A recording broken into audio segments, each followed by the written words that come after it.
In my work, I'm dealing a lot with storytelling.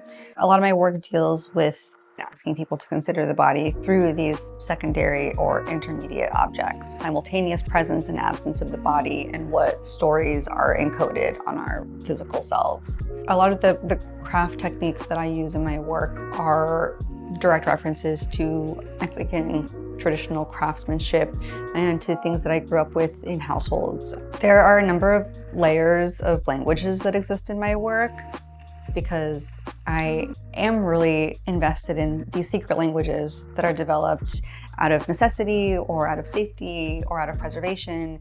And my hope is to present something beautiful to the viewer that they can be compelled by, even if they don't speak those languages, even if they're not well-versed or literate in that particular tongue, that they take something from it or feel a sense of intrigue. But then there's another layer of reward if you do.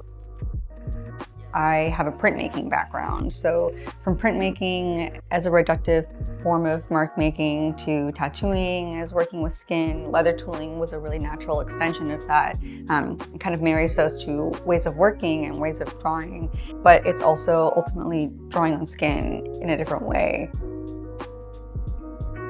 Performance was something I had access to.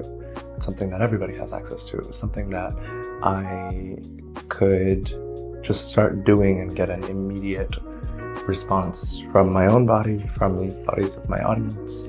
Curation kind of came quite naturally to me because my first love was always sculpture. So I started making performances that felt like sculpture. For the audience, they're walking into a situation in which the performance has already started when they arrive and it's still going when they leave.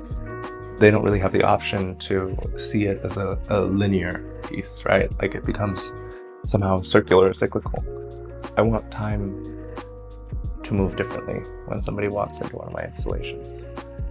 I started to experience a lot internally as I started to evolve into like formats of, going past like 2 hours now, 5 hours now, 8 hours now, 12 hours or 24 hours. You experience a lot as the performer. And so it sort of began my fascination with ritual, with the ways in which people kind of channel the divine. Creating something that feels infinite, that feels like it's always going to be there, is quite powerful. So my work has a lot to do with migration, adaptation, feeling like someone who's caught between two worlds or living between places. I also think a lot about hierarchies and the different ways that different cultures deal with how we look at reality and how that reality is constructed. And I think painting's sort of a way to converse with the universe and with reality and with what's going on around me in a way that the paintings can actually teach the artists and teach the viewer and form sort of a conversation rather than being a didactic practice of making a statement.